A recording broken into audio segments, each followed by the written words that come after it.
Hello मेरे प्यारे lovely student, welcome to back my YouTube channel AP sir. मेरे प्यारे स्टूडेंट, आज हम देखने वाले हैं अध्याय 1 वास्तविक संख्याएं यानी कि रियल्स नंबर।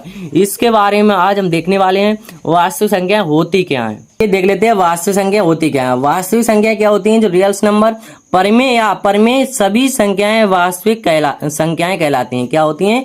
परमेय या अपरमेय सभी संख्या हमारी क्या कहलाती हैं? वास्तविक संख्या कहलाती हैं। जैसे यहाँ पर हमने कैपिटल आर से रियल्स नंबर को किया है। इसका जो एग्जाम्पल हो जाएगा माइनस का 1 प्लस का 1 और क्या होता है 3/5 कॉमा 3√2 कॉमा 3√2/5 हो जाएंगे। ये क्या होती हैं? परमेय संख्याएं। वास्तविक संख्याएं जो होती हैं इसमें हमारी परमेय संख्याएं, अपरमेय संख्याएं और जो पूर्ण प्राकृतिक सारी संख्याएं क्या होती हैं? वास्तविक संख्याएं होती हैं। ठीक है, चलिए देख लेते हैं पहले परमेय संख्याएं होती क्या है। देखिए परमेय संख्या क्या होती है? ऐसी संख्याएं जिसे हम P/Q के रूप में लिख सकें उसे परमेय संख्या कहते हैं। किसके रूप में लिख सकें? P/Q के रूप में लिख सकें उसे हम कहते हैं परमेय संख्या। जहां पर हमारा Q बराबर नहीं होगा 0 के, Q बराबर नहीं होता है 0 के, तथा P और Q के पूर्णांक हो। P और Q क्या है? एक पूर्णांक है। पूर्णांक मतलब मेरे प्यारे भैया क्या हो जाएगा यहाँ पर? जैसे एग्जांपल की तौर समझ लेंगे क्या होगा हमारा 1 हो जाएगा 1/2 और क्या होगा हमारा कॉमा 3,4 माइनस का 4/5 कॉमा 0 भी क्या आ जाएगी हमारी एक परमेय संख्या आ जाएगी। और क्या है? माइनस का 4 दे रखा है। ठीक है, ये हो जाएंगे हमारी परमेय संख्याएं। अब परमेय संख्या समझ चुके हैं, आप देख लेते हैं अपरमेय संख्या क्या होती हैं। चलिए आप देख लेते हैं अपरमेय संख्या क्या होती है। ऐसी संख्याएं जिसे P/Q के रूप में नहीं लिख सकते हैं उसे अपरमेय संख्या कहते हैं। जो होती है हमारी किसके रूप में नहीं लिख सकते हैं? P/Q के रूप में। या हम दूसरी भाषा में कह सकते हैं ये जो कणड़ी के अंदर होती हैं, जो कणड़ी से बाहर नहीं निकल सकती, वो हमारी क्या हो जाएंगी? अपरमेय संख्या हो जाएंगी। पाई भी क्या होती है हमारी? एक अपरमेय संख्या होती है, अपरमेय संख्या होती है। अगर यहाँ पर बात की जाए पाई का मान क्या होता है? 22/7 होता है मेरे प्यारे भैया। ये क्या होता है हमारा? एक परमेय होता है। और पाई की बात की जाए पाई क्या आता है हमारा? अपरमेय आता है। ठीक है, अब कुछ ग्राफ के सहित हम समझ लेते हैं वास्तविक संख्या होती क्या है। देखिए वास्तविक संख्या क्या होती है? वास्तविक संख्या हमारी जिसमें परमेय और अपरमेय संख्याओं के अपरमेय संख्याएं के सभी संख्याएं वास्तविक संख्याएं कहलाती हैं। इसमें क्या जो वास्तविक संख्या होती है परमेय संख्या होती है और अपरमेय संख्या होती है। इसमें जो परमेय संख्या हो जाती है हमारी -3,0, 7 11/2 -3/5 ये क्या हो जाएंगे? हमारी परमेय संख्या हो जाए। अभी बात की जाए हमारी अपरमेय संख्या। अपरमेय संख्या क्या होती है? √2 √3 और हमारी जो पाई होती है वो क्या आ जाएगी? हमारी अपरमेय संख्याएं में आ जाएगी। अब देखिए परमेय संख्याएं समझ लेते हैं। परमेय संख्याएं में हमारी क्या होती हैं? ऋण पूर्णांक संख्या होती है और भिन्न संख्याएं अपूर्णांक होती हैं। सबसे पहले क्या समझे? पूर्णांक। देखिए मेरे पर भैया पूर्णांक संख्या क्या होती है यहाँ पर समझ लेते हैं। जैसे मान लो हमारा एक ग्राफ है, पूर्णांक में हमारा क्या है? इधर से एक मुख्य बिंदु है, इधर जा रही है हमारी। ठीक है, इस मुख्य बिंदु को मान लेंगे 0। ठीक है, मुख्य बिंदु से जो इधर की ओर जाएंगे हमारी किस में जाएंगी? प्लस में 1 हो जाएगा, 2 हो जाएगा, 3 4 और 5। ठीक है, इस प्रकार से चलते चले जाएंगे कहाँ तक? इनफाइनेट तक। और इधर की जो संख्याएं होती है हमारी किस में आएंगी? -1 -2 और क्या आ जाएगा? -3 फिर क्या आ जाएगा? -4। इस प्रकार के ये भी चलती चली जाएंगे कहाँ तक? अनंत तक। ठीक है, अब देखिए पूर्णांक संख्या क्या होती है। पूर्णांक संख्या हमारी इधर 0 से स्टार्ट, इधर की देखेंगे वो हमारी क्या हो जाएंगे? ये वाली हो जाएंगे धन पूर्णांक। कौन सी हो जाएंगे? धन पूर्णांक। और ये वाली क्या हो जाएंगे हमारी? जो 0 से स्टार्ट हो रही नेगेटिव और ये हो जाएंगे हमारी ऋण पूर्णांक। ठीक है, तो आप मैं उम्मीद करता हूँ ये समझ में आ गया होगा पूर्णांक संख्याएं क्या होती हैं। ठीक है, आप समझ लेते हैं पूर्णांक संख्याएं क्या होंगी हमारी? -2 -1 0, 1 2 ये भी हमारी क्या होंगी? एक पूर्णांक संख्या होंगी। जैसे हमने अभी एग्जांपल के तौर से आपको समझा चुके हैं। अब देखिए भिन्न संख्या अपूर्णांक। भिन्न संख्या क्या होती है मेरे प्यारे भैया? भिन्न संख्या जैसे मान लो आपके घर में 2 भाई हो। आप कितने भाई हो? 2 भाई है या 2 बहनें हैं आप। तो क्या करना है? अगर आपके घर में एक रोटी है, कितनी है? एक रोटी। आपकी मम्मी आपसे बोले एक रोटी में आपको मिल बांट के खाना है, तो आप क्या करोगे? इसके 2 हिस्से कर दोगे, मतलब 2 से भाग कर दोगे। ऐसे ही आप मान लो 3 भाई हो तो आप क्या करोगे? 3 से भाग कर दोगे। तो ये क्या आ जाएंगे? जो हमारा भाग देने की क्रिया होती है उसी को क्या बोलते हैं? भिन्न बोलते हैं। जैसे 3/5 1/4। जैसे ये देखो एक चीज की कितने हिस्सा हुआ है? 4। तो ये हमारी क्या होंगे? भिन्न अपूर्णांक संख्याएं हो गई। ठीक है, चलिए अब देख लेते हैं पूर्णांक संख्याएं की जो क्या होती हैं। पूर्णांक संख्या हमारी 2 प्रकार की होती है। एक ऋण पूर्णांक संख्या है, दूसरी क्या होती है? पूर्ण संख्या यानी कि ऋणात्मक पूर्णांक होती हैं, जो हमने बता चुके हैं -3, -2, -1 होती हैं। और ये क्या होती हैं, जो होल नंबर होती है पूर्ण संख्याएं। पूर्ण संख्याएं क्या होती है मेरे प्यारे साथियों, 0 से स्टार्ट होते हैं, 0, 1, 2, 3, 4, 5, 6, ये हमारी पूर्ण संख्याओं में भी आ जाती हैं और ऋण पूर्णांक भी संख्याएं हो जाती हैं। अब देखिए पूर्ण संख्याएं से पहले हम एक प्राकृतिक संख्या होती हैं, क्या होती हैं, प्राकृतिक संख्याएं। देखिए प्राकृतिक संख्याएं क्या होती है, हमारी वे संख्याएं होती हैं जो गिनती से स्टार्ट होती हैं, जो हम अभी तक पढ़ते चले आए। जैसे मान लो आपके घर में 5 कुर्सियां हैं, कितनी है, 5 कुर्सियां। अगर आपसे बोला जाएगा कि आपके घर में कितनी कुर्सी, तो आप जो गिनना स्टार्ट करोगे कितने से, 1, 2, 3, 4, 5 ऐसे ही गिनोगे ना, तो ये जो होगा गिनती से स्टार्ट, यानी कि 1 से जो स्टार्ट होती हैं वो हमारी क्या हो जाएंगी, प्राकृतिक संख्याएं हो जाएंगी, जिसे बोलते हैं नेचुरल नंबर। ठीक है, चलिए आप देख लेते हैं आगे।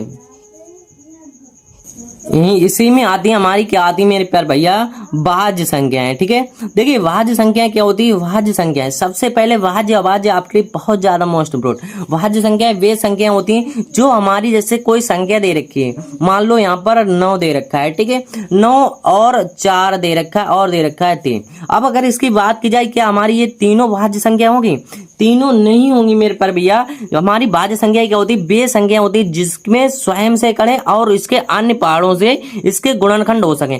जैसे मान लो यहाँ पर 9 दे रखा है, ठीक है, 9 को अगर देखा जाए, ये 9 के पहाड़े से भी कट जाएगा, 3 से भी कट जाएगा और कितने से, 1 से भी कट जाएगा। ठीक है, इसके क्या हो रहा है, हमारे 1 से भी कट रहा है और स्वयं के भी पहाड़े से कट रहा है और अन्य संख्याओं से भी कट रहा है। जो स्वयं से भी कटे और अन्य भी संख्याओं से कटे उसे बोलते हैं भाज्य संख्या। जैसे यहाँ पर क्या दे रखा है, 4 भी हमारा कितने, 4 से कटेगा और कितने से कट सकता है, ये 2 से कट जाएगा और 1 से भी कट जाएगा, ये भी हमारी क्या हो जाएगी, भाज्य संख्या है। अगर 3 की बात की जाए, यहाँ पर देख लेते हैं 3। अब 3 क्या है हमारी, क्या भाज्य संख्या है, भाज्य। इसलिए देखिए 3 से कटेगा और 1 से कटेगा, स्वयं से कट रहा है और 1 से। वे संख्याएं जो स्वयं से कटे और 1 से कटे वो होती है हमारी अभाज्य संख्याएं। क्या होती हैं, अभाज्य संख्या। ये 3 क्या हो जाएगी, हमारी अभाज्य संख्या हो जाएगी। और 9, 4, 3 क्या हो जाएगी हमारी, 9 और 4, इसमें क्या 9, 4 क्या हो जाएगी, भाज्य। तो भाज्य और अभाज्य आपके लिए अच्छे से समझ में आ गया होगा मेरे पर भैया कि भाज्य संख्या क्या होती है, वे संख्याएं जो स्वयं से कटे और दूसरी संख्याओं से भी कटे उसे बोलते हैं भाज्य संख्या। ठीक है, और अभाज्य क्या होती है, जो स्वयं से कटे, स्वयं के पहाड़े से और 1 से कटे, उसके अन्य गुणनखंड ना हो सके उसे बोलते हैं अभाज्य। ठीक है, चलिए अब देख लेते हैं आगे। अब समझ लेते हैं हम अंक गणित के आधारभूत में, यानी फंडामेंटल थ्योरम ऑफ अरिथमेटिक। ठीक है, इसमें क्या होता है मेरे प्यारे भैया, इसको भी समझना आपके लिए बहुत ज्यादा अति आवश्यक जरूरत है। क्यों, इसमें क्या होता है, प्रत्येक भाज्य संख्या को अभाज्य संख्याओं के घातों के गुणनफल, यानी कि जो हमारी प्रत्येक भाज्य संख्या होगी उसके अभाज्य संख्याओं के घातों के गुणनफल के रूप में लिखने वाली विधि अंक गणित के आधारभूत प्रमेय कहलाती है। कैसे, जैसे एग्जाम ये समझेंगे, भाज्य संख्या बराबर क्या होता है, अभाज्य संख्याओं का गुणनफल। जैसे मान लो हमारी जो भाज्य संख्या 6 है, क्या है 6, अगर 6 का हम काटेंगे तो ये कितने से कटेगा, 2 से, 2 3 6, फिर कितने से कटेगा, 3 एकम 3। इसका जो गुणनखंड देखा जाए कितना हो रहा है, 2 गुणा 3। ठीक है, अब 2 गुणा 3 हो रहा है। अब इसमें इसको देखा जाए, ये हमारी क्या है, एक ये जो 6 है क्या है, भाज्य संख्या है, 6 क्या है, भाज्य संख्या है। और 2 गुणा 3, 2 क्या होगी हमारी, अभाज्य होगी, 3 भी क्या होगी, अभाज्य संख्या होगी। अब इसमें क्या कह रहा है, भाज्य संख्या बराबर अभाज्य संख्याओं को गुणनफल। अभाज्य संख्याओं के गुणनफल बराबर क्या होता है, हमारा भाज्य होता है। जैसे एक एग्जांपल और समझ लेते हैं हम, मान लो यहाँ पर 15 दे रखा है। ठीक है, अगर 15 को हम काटेंगे यहाँ पर तो कितने से कटेगा, ये 5, 15, 5 एकम 5। ठीक है, तो ये 15 क्या हो जाएगी, हमारे भाज्य हो जाएगी। और 2 गुणा 3 जो हमारा 3 गुणा कितना है 5, ये क्या हो जाएगी, हमारी एक अभाज्य संख्या हो जाएगी। ठीक है, चलिए ये आपके लिए अंकगणित के आधारभूत प्रमेय आपके लिए अच्छे से समझ में आ गई होगी। ठीक है, चलिए इसके एक एग्जाम्पल के दौर से आपको समझ लेते हैं, समझेंगे। यहाँ पर क्या देखा, हमारा HCF और LCM ज्ञात करने हेतु अभाज्य गुणनखंड विधि द्वारा करना है। किसके द्वारा करना है हमें, अभाज्य गुणनखंड विधि के द्वारा करना है। इसमें कह रहा है HCF 120, 225, LCM दे रखा है हमारा 120 और 225 दे रखा है। इसमें हमें क्या ज्ञात करना है, LCM और HCF ज्ञात करना है। LCM HCF कैसे ज्ञात करेंगे, यहाँ पर हमारा दे रखा है 120, 120 का पहले हम गुणनखंड कर लेंगे। ठीक है, 120 का करेंगे और कितना दे रखा है 225, पहले 120 को काटेंगे। देखिए 2 छंग 12, कितना आ जाएगा हमारा यहाँ पर 60 आ जाएगा। फिर 2 से काटेंगे, 2 तियां 6, 30 आ गया। फिर 2 से काटेंगे, 2 एकम 2, 1 बचा, यहाँ कितना हो गया 10, 2 पंजे 10, ठीक है 15 आ गया। अब देखिए 2 से तो नहीं कटेगा, 3 से काट देंगे, 3 5 15, फिर कितने से काट देंगे 5 एकम 5, इतनी बात ठीक है। अब देखिए 120 को काट लिया, अब 225 को भी काट लेंगे। यहाँ पर 225 के गुणनखंड करेंगे। देखिए यहाँ पर हमारा 5 दे रखा है, विषम संख्या लास्ट में दे रखी है। इसको हम क्या करेंगे, अगर लास्ट में विषम संख्या दे रखी होती तो 2 से नहीं कटता है। अब इसको काटेंगे 5 से, 3 से काट लेते हैं, 3 7 21, 1 बचा, यहाँ कितना हो जाएगा 15, 3 5 15, फिर काटेंगे 3 से, 3 दूनी 6, 3 दूनी 6, और यहाँ पर कितना बचा 1 बचा, 3 5 15। अब 3 से नहीं कटेगा, 5 से काट देंगे, 5 एकम 25, ठीक है, फिर 5 एकम 5, ठीक है। अब ये आ गया हमारा। अब इसमें हमें क्या ज्ञात करना है, HCF ज्ञात करना है और LCM ज्ञात करना है। इसको जो देखा जाए 120 बराबर हमारा 2 कितना बार है 3 बार, तो इसको लिख लेंगे 2 की घात 3 मल्टीप्लाई यहाँ पर 3 गुणा कितना हो जाएगा 5, इतनी बात सीख, ठीक है। अब देखिए ये 225 का जो गुणनखंड किया हमने वो कितना आया 3 का स्क्वायर हो जाएगा, यहाँ पर 3 का स्क्वायर मल्टीप्लाई 5 का स्क्वायर, ठीक है, ये निकल के आ गया। अब इसमें हमें ज्ञात करना है HCF ज्ञात करना है। तो HCF बराबर कैसे निकलेगा, यहाँ पर देखिए HCF बराबर क्या होगा, यहाँ पर HCF को देखा जाता है जो दोनों में हो, ऊपर वाली संख्या में और नीचे वाली में, दोनों में जो संख्या होगी, जो छोटी संख्या होगी उसको लिखते हैं, किसको, छोटी। अब इसमें देखिए 5 इसमें भी है, 5 इसमें भी है, छोटी संख्या हमारी क्या है 3 और 5, तो यहाँ पर क्या लिख लेंगे 3 गुणा 5 बराबर कितना आ जाए 5 3 15, मतलब दोनों संख्या हमारी सेम मिलनी चाहिए। तो यहाँ पर कितना 3 5 इसमें भी है, 3 5 इसमें भी था, तो हमारा HCF कितना आ गया 15 आ गया। अब क्या निकालना, हमें LCM निकालना है इसका। तो LCM कैसे निकलेगा मेरे पर भैया, LCM बराबर इसमें देखो 2 की जो अधिकतम घात होगी, 2 की अधिकतम घात कितनी है 3, 2 इसमें नहीं दे रखा है तो 2 की घात कितनी लिख लो 3 ही लिख लो, मल्टीप्लाई हमारा कितना है 3 का स्क्वायर, अधिकतम घात 3 की कितनी है 2, तो इसको ले लो 3 का स्क्वायर मल्टीप्लाई 5 का स्क्वायर। इस प्रकार से हम लिख सकते हैं इसको, ठीक है। अब देखिए LCM निकालना है हमें, तो LCM बराबर हमारा हो जाएगा 2 का क्यूब, कितना 2 दूनी 4, 4 दूनी 8 आ जाएगा, मल्टीप्लाई 3 3 9 गुणा 5 25, ठीक है, इतना आ जाएगा। अब देखिए हमें इसको जो LCM होगा क्या निकल के आएगा, हमारा LCM बराबर निकल के आ जाएगा 8 ने 72, कितना हो जाएगा 72 मल्टीप्लाई 25, इसकी मल्टीप्लाई कराएंगे क्या आ जाएगा हमारा LCM बराबर निकल के आ जाएगा इसका 1800, कितना आ जाएगा 1800। तो ये इसका ये क्या आ गया हमारा LCM आ गया, और ये क्या निकल के आ गया इसका HCF, ये वाला, ठीक है। तो मैं उम्मीद करता हूँ ये एग्जाम्पल आपके लिए अच्छे से समझ में आ गया होगा, ठीक है।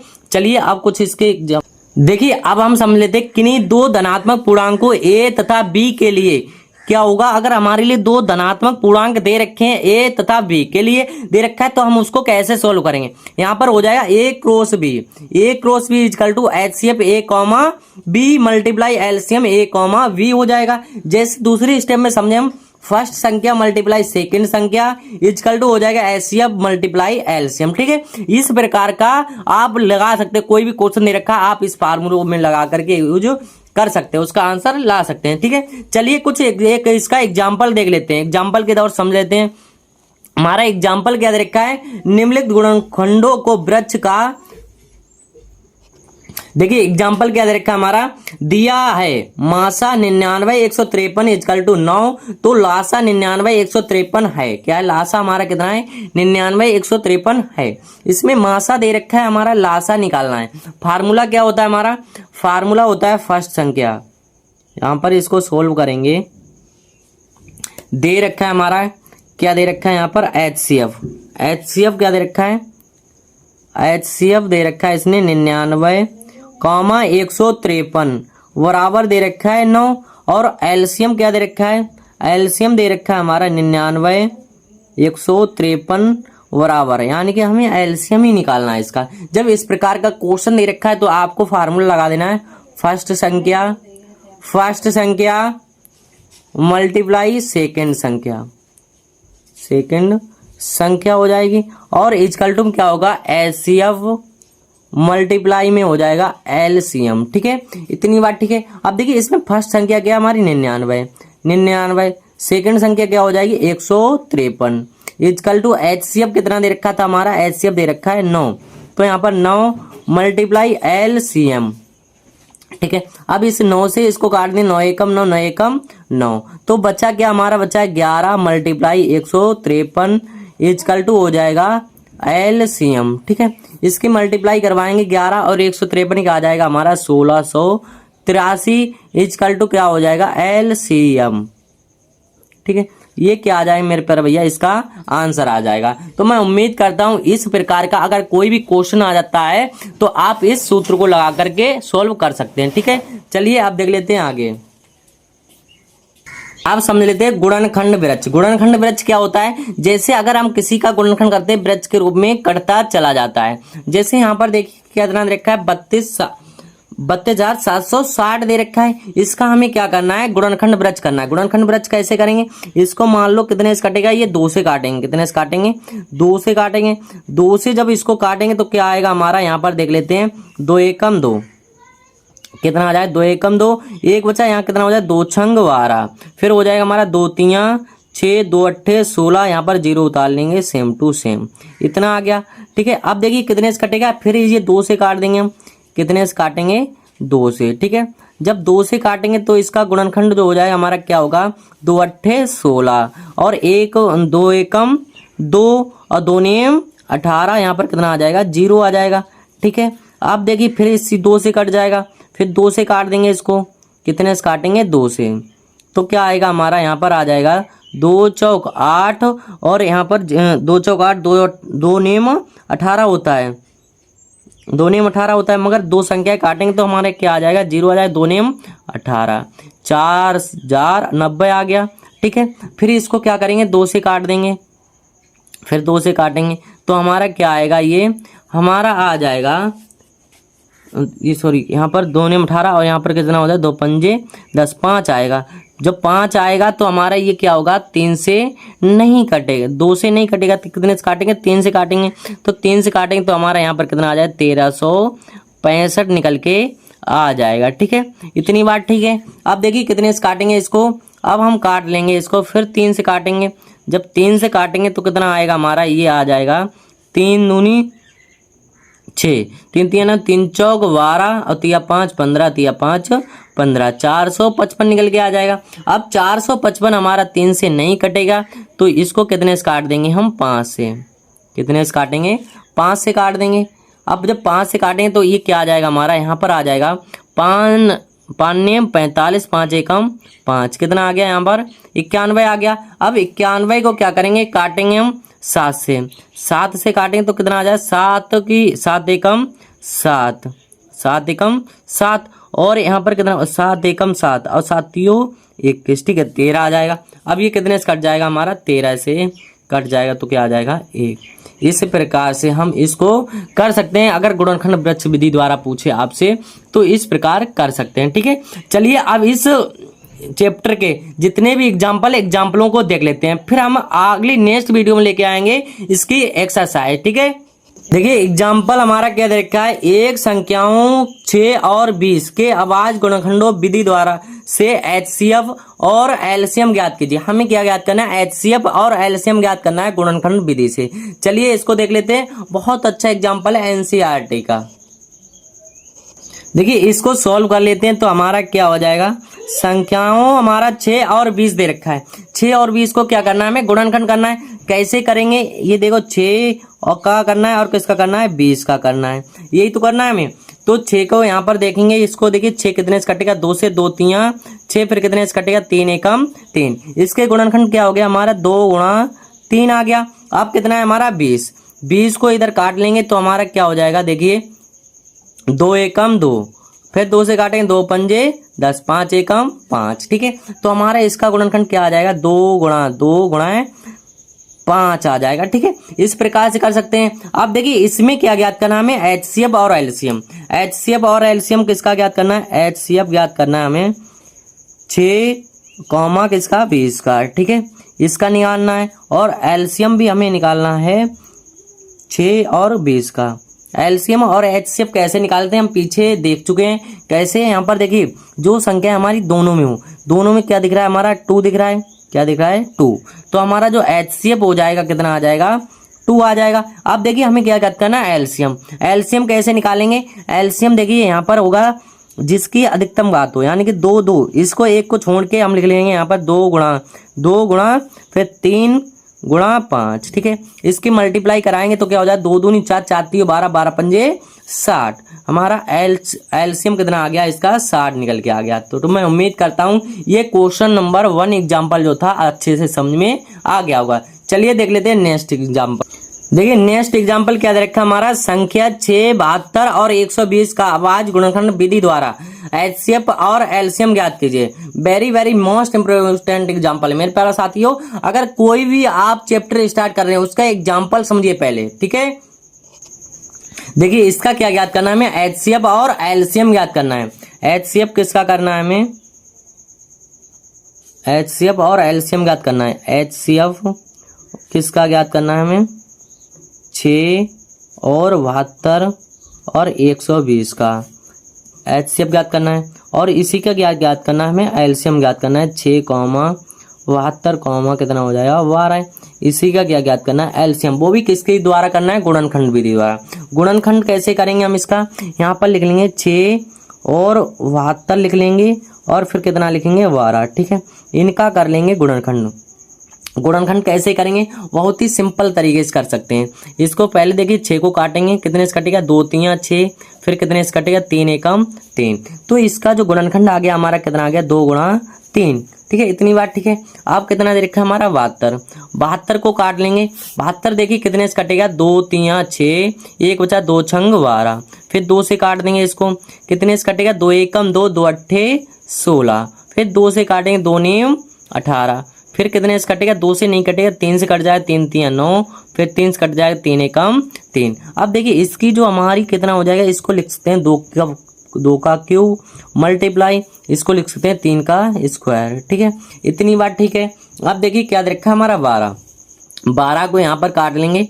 12 को काटेंगे, कितने से कटेगा 2 छंग 12, 2 3 6, 2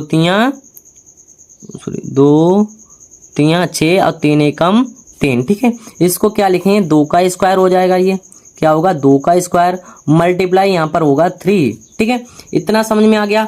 अब देखिए हम इसका ज्ञात करना है एचसीएफ, क्या ज्ञात करना है एचसीएफ बराबर हमारा 6 और 72, 12 का बराबर क्या हो जाएगा, और ज्ञात करना है हमें एलसीएम किसका 6 72 और 12 का। इसका एलसीएम क्या होगा, एचसीएफ क्या होगा। देखिए इसका जो एचसीएफ होगा, एचसीएफ हम बता चुके हैं मेरे पर भैया, जिसमें दोनों में सबसे छोटी घात हो। क्या देखिए 2 इसमें भी, 2 इसमें भी, 2 इसमें भी, सबसे छोटा क्या हमारा 2 1 है, तो यहाँ पर क्या लिख लो 2 की पावर 1 हो गया। अब देखिए 3 भी हमारा सब में है, 3 जब झम में है तो 1 इसमें सबसे छोटा क्या है हमारा 3 ही है सबसे छोटा, तो यहाँ पर गुणा में कितना आ जाएगा 3 आ जाएगा। तो हमारा ये हो जाएगा 2 3 6, एचसीएफ इसका कितना आ गया हमारा 6 आ गया। चलिए अब देख लेते हैं एलसीएम। एलसीएम क्या होता है, सबसे जो अधिक पावर होती है। अधिक पावर क्या दे रखी है हमारी 2 की पावर 3 दे रखी है, मल्टीप्लाई हमारा देखिए कितना दे रखा है 3 का स्क्वायर, 3 का स्क्वायर हो जाएगा यहाँ पर 3 का स्क्वायर हो जाएगा। जब इसका निकालेंगे तो हमारा क्या होगा 2 दूनी 4, 4 दूनी 8 आ जाएगा इसका क्यूब, और इसका कितना हो जाएगा 3 3 9 9 8 72, इसका कितना आ जाएगा 72 हमारा आ जाएगा एलसीएम निकल के आ जाएगा मेरे पर भैया, ठीक है। तो मैं उम्मीद करता हूँ एग्जाम्पल नंबर 2 भी आपके लिए अच्छे से समझ में आ गया होगा। चलिए आप देख लेते हैं नेक्स्ट एग्जाम्पल।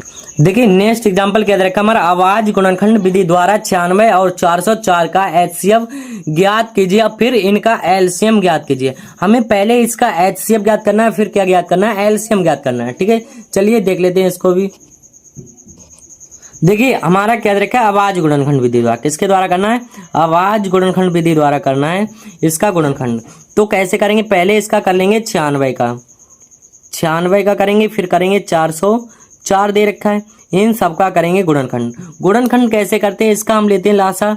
सबसे पहले इसका निकाल लेंगे 96 का, 96 को काटेंगे, 2 से काटेंगे 2 3 6, 2 3 6, 2 चौक 8, 1 बचा 2 अट्ठे 16, ठीक है। अब फिर 2 से काटेंगे, 2 दूनी 4, 2 चौक 8, फिर 2 से काटेंगे, 2 एकम 2, 2 दूनी 4, फिर 2 से कट जाएगा ये 2 छंग 12, फिर 2 से कट जाएगा 2 एकम 2 तियां 6, फिर कितने से कटेगा 3 से, 3 एकम 3। ठीक है, अब किसको काट लेंगे 404 को, 404 को भी काट लेते हैं हम यहाँ पर। जब 404 को कितने से काटेंगे, 2 से काटेंगे, 2 दूनी 4, 0 नहीं कटेगा, 2 दूनी 4, फिर 2 से काटेंगे, 2 एकम 2, और फिर क्या आ गया हमारा 101 आ गया यहाँ पर। अब 101 किसी पाड़े से नहीं कटेगा तो हम इसको काट देंगे 101 से ही। ठीक है, इतना आ गया। अब देखिए इसका जो गुणनखंड हुआ 96 का कितना हुआ, 2 अगर देखा जाए कितनी बार, 1 2 3 4 5, 2 की घात क्या हो जाएगा हमारा 5 हो जाएगा यहाँ पर। अब मल्टीप्लाई में क्या दे रखा है 3, तो यहाँ पर लिख लेंगे 3। अब 404 को कैसे काटा, 2 की पावर कितना हो जाएगा 2, और मल्टीप्लाई में आ जाएगा हमारा 101। ठीक है, ये निकल के आ गया। अब हमें ज्ञात क्या करना है, इसका HCF ज्ञात करना है। HCF कैसे ज्ञात करते हैं हम, यहाँ पर HCF किसका निकालना है 96 और 404 का निकालना है। क्या हो जाएगा HCF हो जाएगा हमारा जिसकी दोनों में संख्याओं में हो, 2 हमारा इसमें भी 2 इसमें भी, 2 की पावर छोटी वाली जो हमारी छोटी संख्या होती है उसी को, 2 की पावर जो 2 है हमारा छोटा है तो इसको लिख लो 2 की पावर 2, 2 की पावर 2, कितना आ जाए 2 दूनी 4। इसका HCF हमारे लिए कितना मिल गया 4। अब इसका ज्ञात करना है एलसीएम। एलसीएम इसका हम 2 विधि से निकाल सकते हैं। कैसे निकाल सकते हैं वो आप देखिए। एलसीएम निकालने के लिए हमने बताया था फर्स्ट संख्या गुणा सेकंड संख्या, और क्या होता है बराबर होता है एलसीएम गुणा एचसीएफ होता है। एक तो हमारी विधि ये लग जाएगी। ठीक है, कैसे लगाएंगे यहाँ पर देखिए, और दूसरी क्या होगी एलसीएम। एलसीएम किसका निकालना है 96 और 404 का निकालना है। जब इसका निकालें इसमें क्या होता है जिसकी अधिकतम पावर कितनी है 2 की घात 5 है, गुणा हमारा 3 लिख लेंगे और मल्टीप्लाई में कितना आ जाएगा हमारा 101। ठीक है, ये निकल के आएगा। अब इसका अगर गुणा की जाए तो हमारा कितना आ जाए 2 का देखिए 2 का जो 5 दे रखा है यानी कि 5 दे रखा है तो हमारा ये कितना हो जाएगा 2 दूनी 4, 4 दूनी 8, 8 दूनी 16, 16 दूनी 32, कितना आ जाएगा हमारा 32 मल्टीप्लाई 3 की गुणा करवा लेंगे इसमें तो कितना हो जाए 3 एकम 3 और 3 के 0 करवाएंगे 0 आ जाए 3 एकम 3, 303 आ गया। 303 की 32 में मल्टीप्लाई करवा देंगे तो हमारा निकल के आ जाएगा 96 निकल के आ जाएगा। ये क्या आ गया हमारा एचसीएफ आ गया। अगर आप इस विधि से नहीं निकालना चाह रहे हैं तो दूसरी विधि से भी एलसीएम निकाल सकते हैं। कैसे निकालेंगे, फर्स्ट संख्या गुणा क्या होता है सेकंड संख्या। फर्स्ट संख्या क्या देखिए हमारी 96 गुणा सेकंड संख्या क्या देखिए 404, मल्टीप्लाई क्या होता है हमारा इक्वल टू होता है एचसीएफ। एचसीएफ कितना है हमारा 4 है, गुणा क्या हो जाएगा हमारा एलसीएम। एलसीएम निकालना है हमें एलसीएम। अब देखिए ये गुणा एक चीज कहाँ जाएगी वटे में आएगी तो हमारा हो जाएगा यहाँ पर 96 मल्टीप्लाई 404 और वटे में क्या हो जाएगा हमारा इसके 4 इक्वल टू में चल रहा है हमारा एलसीएम। अब इस 4 से काट देंगे 4 एकम 4, 0 आ जाएगा 4 एकम 4, 101 की 96 में मल्टीप्लाई करवाएंगे तो हमारा क्या हो जाएगा ये आ जाएगा 96 इक्वल टू एलसीएम निकल के आ जाएगा। तो मैं उम्मीद करता हूँ आपके लिए दोनों विधि अच्छे से समझ में आ गई होंगी। ठीक है, चलिए अब इसका देख लेते हैं नेक्स्ट एग्जांपल। देखिए एग्जांपल नंबर 4 क्या दे रखा है, 4 संख्याएं 4 की पावर n। विचार कीजिए जहां n एक प्राकृत संख्या है, जांच कीजिए कि n का कोई ऐसा मान जिसके लिए 4 की पावर n अंक शून्य पर समाप्त होता है। ये क्या होता है इसी में समझ लेते हैं मेरे पर भैया। इसमें क्या होता है जो किसी n की संख्या होती है इसकी पावर कितनी दे रखी है 4n दे रखी है तो समाप्त होगी 5 से विभाजित होगी। किससे होगी 5 से विभाजित होगी। 4 की पावर n अभाज्य गुणनखंड की 5 आनी चाहिए, यानी कि जब भी हम इसका अभाज्य गुणनखंड करेंगे हमारी अभाज्य संख्या कितनी आनी चाहिए 5 आनी चाहिए। तो यह संभव नहीं है। 4 की पावर n कैसे लिखा है इसने 4 की पावर n दे रखा है तो इसको हम लिख सकते हैं 2 की पावर n 2n के रूप में लिख सकते हैं इसको 2 की पावर 2n के रूप में। और 4 की पावर n गुणनखंड के केवल 2 ही आ सकता है, 2 ही आ सकता है। जब जिस सिचुएशन पे हमारा 2 आएगा तो यहाँ पर क्या हो जाए 4n गुणनखंड नहीं होगा, 2 के अतिरिक्त कोई अभाज्य गुणनखंड नहीं है। कोई भी गुणनखंड नहीं होता तो n जो हमारी एक ऐसी संख्या होती है जो n एक ऐसी होती है अनंत के जिसके 4n का शून्य क्या होता है 0 पर समाप्त तो हो जाएगी। ठीक है, चलिए ये समझ में आ गया होगा। इसमें जो एग्जांपल नंबर 5 है उसको देख लेते हैं। क्या दे रखा है 65 और 117 का एचसीएफ 65m माइनस का 117 के रूप में दर्शाया गया है, तो m का मान ज्ञात कीजिए। 7 अभाज्य गुणनखंड विधि द्वारा प्रयोग करके 65 और 117 का एलसीएम ज्ञात कीजिए। हमें क्या ज्ञात करना है, एलसीएम। और देखिए एग्जांपल नंबर 5 क्या दे रखा है, 65 और 117 का एचसीएफ। तो एलसीएम और एचसीएफ ज्ञात करना है हमें पहले, तो फिर बाद में 65m माइनस का 117 दे रखा है। तो क्या हमारी जो संख्याएं दे रखी है 65 और 117, 65 और 117 का पहले कर लेंगे गुणनखंड। हम गुणनखंड करेंगे यहाँ पर, देखिए इधर कर लेते 65 और 117 का। 65 कितने से कटेगा हमारा, 65 को काट देंगे 5 से काटेंगे, 5 एकम 5, 5 तियो 15, फिर कितने से कट जाएगा 13 एकम 13। ठीक है, अब काट लेते हैं 117 का गुणनखंड करेंगे। 117 जो होता है हमारा कितने से कटेगा, देखिए 3 से काटेंगे, 3 तिया 9, 3 तिया 9 और 3 नियम कितना हो जाएगा हमारा 27 हो जाएगा। ठीक है, फिर 3 से काट देंगे, 3 तिया 9 और 3 एकम 3 तिया 9। ठीक है, ये आ जाएगा, सॉरी यहाँ पर कितना था 3 तिया 9 था, 3 तिया 9 और 39, तो 3 एकम 3 और 3 तिया 9, तो कितना आ जाएगा हमारा 13। 13 से काट देंगे, 13 एकम 13। अब इनका लिख लेंगे, इसका क्या आ गया हमारा 5 गुणा 13 अभाज्य गुणनखंड, इसका कितना आ गया 3 का स्क्वायर, 3 का स्क्वायर मल्टीप्लाई कितना हो जाएगा 13 हो जाएगा यहाँ पर। ठीक है, इतनी बात समझ में आ गई आपके लिए। अब क्या करना है, इसमें कह रहा है 65m माइनस का 117 के रूप में दर्शाया गया m का मान ज्ञात कीजिए। हमें किसका मान ज्ञात करना है, m का। ठीक है, तो हमारा जो क्वेश्चन में दिया हुआ है, पहले इसका एचसीएम निकाल लो। एचसीएम निकालेंगे किसका, 65 और 117 का। क्या निकलेगा, जो हमारी दोनों में दे रखा होता है, दोनों में क्या दे रखा है हमारा 13। जब 13 दे रखा है, 13 जो होगा हमारा क्या हो जाएगा, इसका एचसीएफ हो जाएगा। 13 एचसीएफ आ गया। अब क्वेश्चन में क्या दे रखा है, जो दे रखा है उसको लिख लेंगे गिवन। क्वेश्चन में दे रखा है 65m माइनस का 117, यही दे रखा है। इसके बराबर हमारा क्या हो जाएगा, इसके बराबर कर देंगे एचसीएफ को। किसको करेंगे, एचसीएफ किसका है 65 कामा 117 को। अब देखो 65m है, यहाँ पर क्या दे रखा है 65m, तो 65m ऐसे ही लिखा रहने देंगे, और माइनस का कितना हो जाएगा 117 बराबर एचसीएफ कितना है 13। इतनी बात ठीक है, एचसीएफ लगा दिया ये 13। अब यहाँ पर 65m बराबर हो जाएगा हमारा 13, ये माइनस का है, बराबर में जाके प्लस का हो जाएगा 117, और 65m बराबर हमारा क्या निकल के आएगा, देखिए 117 और 13 कितना हो गया हमारा, ये हो गया 130। अब वैल्यू किसकी निकालनी है, m की। ये गुणा में इधर आके कहाँ चला जाएगा, वटे में हो जाएगा 65। इसको काटेंगे, जब काटेंगे 65 दूनी कितना होता है 130। m बराबर हमारा मिल गया 2। m बराबर कितना मिल गया 2। ठीक है, तो मैं उम्मीद करता हूँ क्वेश्चन नंबर 5 भी आपके लिए अच्छे से समझ में आ गया होगा। ठीक है, चलिए अब इसका देख लेते हैं नेक्स्ट एग्जाम्पल। इसमें एक चीज और पूछ रहा है मेरे पर, क्या पूछ रहा है, साथ ही अभाज्य गुणनखंड विधि द्वारा प्रयोग करके 65 और 117 का एलसीएम ज्ञात कीजिए। हमें क्या ज्ञात करना है, इसका एलसीएम भी ज्ञात करना है। तो एलसीएम हम यहाँ पर भी निकाल सकते थे इसका। देखिए एलसीएम की बात की जाए तो एलसीएम यहाँ पर देखिए, एलसीएम बराबर क्या होगा हमारा, जिसकी अधिकतम पावर होती है, यहाँ पर देखो कितना रखा है 3 का स्क्वायर, और गुणा में कितना हो जाए 5, गुणा में कितना हो जाएगा 13।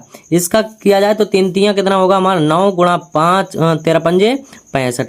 65 गुणा 9 करेंगे तो हमारा आ जाएगा 585 निकल के आ जाएगा। इसका कितना आ जाएगा, एलसीएम हमारा निकल के आ जाएगा 585। ठीक है, चलिए अब देख लेते हैं।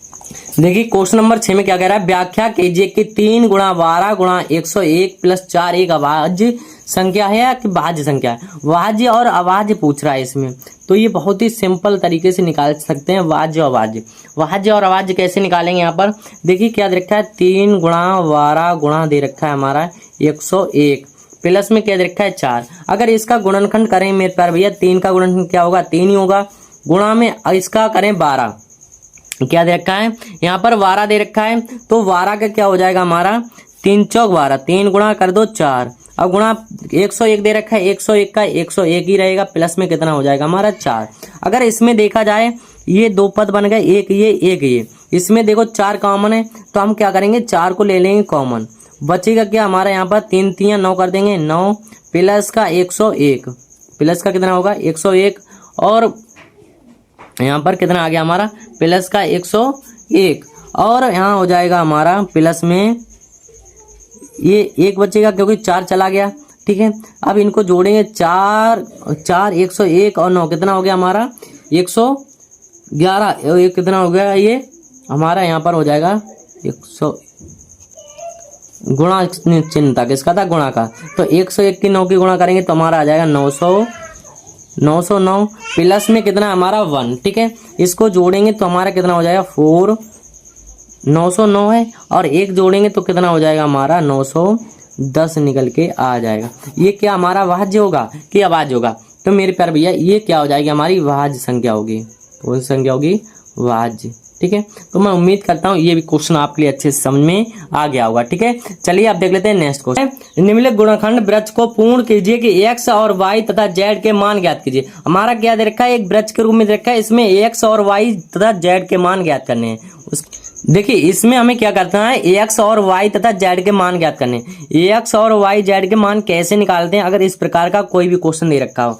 देखिए सबसे पहले यहाँ पर कितना दे रखा है, 7 और z दे रखा है, तो जिससे जुड़ा हुआ है उसके बराबर कर देंगे, इसको गुणा क्या करेंगे, इनकी गुणा कर देंगे। हम पढ़ चुके हैं भाज्य संख्या गुणा क्या, भाज्य संख्याओं बराबर होता है अभाज्य का गुणनखंड, ठीक है। तो देखिए यहाँ पर क्या होगा, 7 गुणा कर देंगे हम z बराबर में कितना हो जाएगा हमारा 371, ठीक है। अगर z की वैल्यू यहाँ से निकालेंगे तो 371 बटा कितना हो जाएगा हमारा 7, ये आ जाएगा। अब 7 से काटेंगे, 7 पंजे 35 और 2 बचा 7 21, तो z की वैल्यू हमारे लिए कितनी मिल जाएगी, 53 मिल जाएगी। अब देखिए z की वैल्यू मिल गई, अब किसकी निकालनी है हमें, x और y की वैल्यू निकालनी है। तो x की देखिए y कहाँ पे दे रखा है हमारा, ये दे रखा है। अब यहाँ पर देखिए बहुत ही ज्यादा सिंपल है, y से जुड़ा हुआ कौन कौन है, 3 और गुणा कितना दे रखा है 1855। इसकी मल्टीप्लाई करवाएंगे तो y बराबर वैल्यू हमारी निकल के आ जाएगी 5565। कितनी आएगी, 5565 निकल के आ जाएगी हमारे लिए y की वैल्यू। अब क्या निकालना हमें, x की वैल्यू निकालनी। x की वैल्यू कितनी निकालेंगे, देखिए x से जुड़ा हुआ कौन है हमारा 2 गुणा y की वैल्यू हमारे लिए दे रखी, तो x बराबर हो जाए 2 गुणा y की वैल्यू कितनी है 55 मल्टीप्लाई 65, ठीक है। 55 65 दे रखा है, 55 65 दे रखा है, इसकी मल्टीप्लाई करवाएंगे तो x बराबर निकल के हमारा आ जाएगा 101 ठीक है। यानी कि हमारा कितना, इकाई, दहाई, सैकड़ा, हजार, 10,000, 11,130 निकल के आ गया। अब देखिए हमारे लिए एक्स वाई जेड के तीनों की वैल्यू निकल के आ गई। अगर आपके लिए कोई सवाल, ये तो सिंपल दे रखा है, अगर हार्ड भी दे रखा होगा आप आसानी से निकाल सकते हैं, ठीक है, इस प्रकार के क्वेश्चन का मान। देखिए एग्जाम्पल नंबर 9 देख लेते हैं हम, क्या देखा, ये प्रातःकालीन सैर। ये वाला example very very most important example है मेरे पर भैया, इसको भी देख लेते हैं हम। देखिए ये क्या दे रखा है हमारा, एक प्रातःकालीन सैर के समय 3 व्यक्ति एक साथ किसी स्थान से चलना प्रारंभ करते हैं। क्या है, एक शहर से है वो समय 3, यानी कि एक ही समय पर तीनों व्यक्ति चलना स्टार्ट करते हैं तथा उनके कदमों के माप क्रमशः दे रखा है, उनके कदमों के यानी तीनों के। तो इसमें करते चलेंगे सोल्व इसको। क्या दे रखा है, तीनों